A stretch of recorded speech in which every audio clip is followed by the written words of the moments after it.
નમસ્કાર દર્શક મિત્રો, વીઆર લાઈવના ઓફબીટ કાર્યક્રમમાં હું પ્રતીક્ષા આપ સૌ દર્શક મિત્રોનું સ્વાગત કરું છું। આજકાલ આધુનિક માતાઓને એના બાળકને સ્તનપાન કરાવવાનું કામ પડોજણ લાગે છે, પરંતુ હકીકતમાં બાળકના જન્મ બાદ માતાનું દૂધ જ શિશુ માટે શ્રેષ્ઠ કારક છે। માતાના દૂધથી શિશુનું રોગ પ્રતિકારક ક્ષમતામાં વધારો થાય છે। આ દૂધ બાળક માટે અમૃત સમાન હોય છે। ગાયનેકોલોજિસ્ટનું કહેવું છે કે બ્રેસ્ટ ફીડિંગને લઈને શહેરી મહિલાઓમાં જાગૃતતા ઓછી છે। તેઓ વિચારે છે કે ફીડિંગ કરાવવાથી ફિગર બગડી જાય છે, જ્યારે હકીકતમાં સ્તનપાનથી માતાઓનું સ્તન કેન્સરનું જોખમ ઓછું થાય છે। આ ઉપરાંત પણ અનેક ફાયદાઓ છે। માતાનું દૂધ સૌથી ગુણકારી હોય છે। એમાંથી મળનાર પ્રોટીન અને એમિનો એસિડ શિશુના વિકાસ માટે જરૂરી છે, જે બાળકને કુપોષણનો શિકાર થવાથી બચાવે છે। આમ સ્તનપાન કરાવવાથી માતા અને શિશુ બંનેનું આરોગ્ય સ્વસ્થ રહે છે।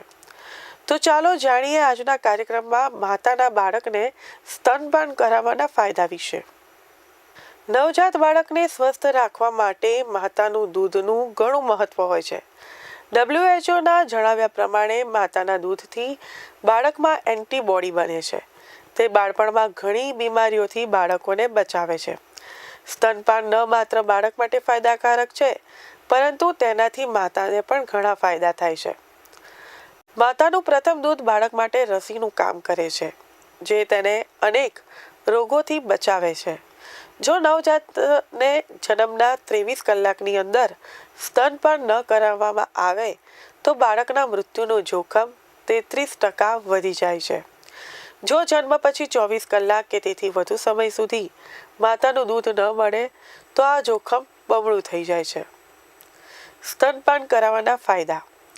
ડૉક્ટરના જણાવ્યા અનુસાર માતાનું દૂધ પ્રોટીન, વિટામિન, વસા અને કાર્બોહાઈડ્રેટમાં હોય છે, જે બાળકના વિકાસ માટે ખૂબ જરૂરી છે। પરંતુ ગર્ભાવસ્થા બાદ મહિલાઓમાં કમજોરી આવી જાય છે। કમજોરીને કારણે ઘણી માતાઓ સ્તનપાન કરાવી શકતી નથી। સ્તનપાન બાળક માટે ફાયદાકારક તો છે જ, સાથે સાથે માતા માટે પણ ફાયદાકારક છે। તો આજે અમે તમને જણાવીશું કે સ્તનપાન કરાવવાથી માતા અને બાળકને શું ફાયદા થાય છે। બાળકને મિનરલ્સ મળે છે। જન્મના તુરંત બાદ માતાના દૂધ બાળક માટે ફાયદાકારક હોય છે। બાળકને માતાના દૂધમાંથી જરૂર હોય તે તમામ મિનરલ્સ મળી રહે છે।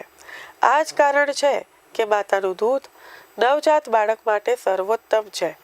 બાળકને બીમારીઓથી દૂર રાખે છે।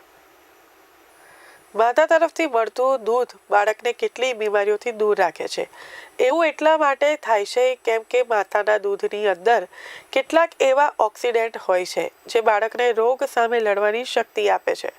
ડૉક્ટરોનું કહેવું છે જો બાળકને 6 મહિના સુધી માત્ર માતાનું દૂધ આપવા માટે આવે તો તે બાળકના વિકાસમાં ખૂબ મદદ કરે છે અને બાળકને આ સંપૂર્ણ આહાર પણ છે।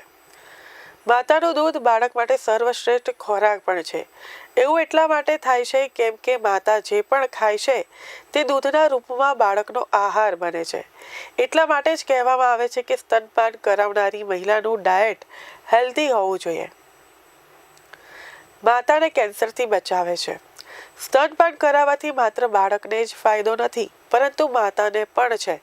જેમ કે સ્તનપાન કરાવવાથી મહિલાને સ્તન અને ગર્ભાશયના કેન્સરથી બચાવી શકાય છે અને માતાનું વજન ઓછું થાય છે। સ્તનપાન કરાવવાથી ગર્ભાવસ્થા દરમિયાન વધેલા વજનને ઘટાડી શકાય છે। જ્યારે પણ મહિલા સ્તનપાન કરાવે છે ત્યારે તેના શરીરમાં ખેંચાણ થાય છે, જેના કારણે તેનું વજન પણ ઘટે છે। બ્લીડિંગ થતું ઘટાડે છે। બાળકના જન્મ બાદ માતાને બ્લીડિંગ શરૂ થઈ જાય છે, જેના કારણે પેટમાં દુખાવો રહે છે। જો મહિલા સ્તનપાન કરાવે છે તો બ્લીડિંગમાંથી થનારા દુખાવાથી રાહત મળે છે અને બ્લીડિંગની મુશ્કેલી જલ્દી દૂર થાય છે। માતાના દૂધથી નવજાત બાળકને 4 મોટા ફાયદા। 1. ઇમ્યુનિટી સિસ્ટમ સારી થાય છે। જન્મના 1 કલાક પહેલા માતાનું દૂધ પીનાર બાળકને નાની ઉંમરે મૃત્યુનું જોખમ 20% સુધી ઓછું થઈ જાય છે। બાળક વેક્સિનેશન પ્રત્યે સારો રિસ્પોન્ડ કરે છે। સંક્રમણનું જોખમ ઓછું રહે છે. માતાનું દૂધ પીવાથી બાળકમાં ડાયેરિયાનું જોખમ ઓછું થાય છે. આંતરડામાં સંક્રમણનું જોખમ આશરે 64% ઘટી જાય છે. 6 મહિના અને વધારે સમય સુધી સ્તનપાન કરનાર બાળકોમાં ડાયટથી જોડાયેલી એલર્જીના કેસ ઓછા જોવા મળે છે. રેસ્પિરેટરી સિસ્ટમ સારી કામ કરે છે. માતાનું દૂધ પીવાથી બાળકોમાં શ્વાસ સંબંધી સંક્રમણનું જોખમ 72% સુધી ઓછું થઈ જાય છે અને બાળકોને ન્યુમોનિયા, સિઝનલ શરદી, ઉધરસ જેવા રોગોનું થવાનું જોખમ ઓછું રહે છે. બાળકોમાં આઈક્યુ લેવલ વધારે રહે છે.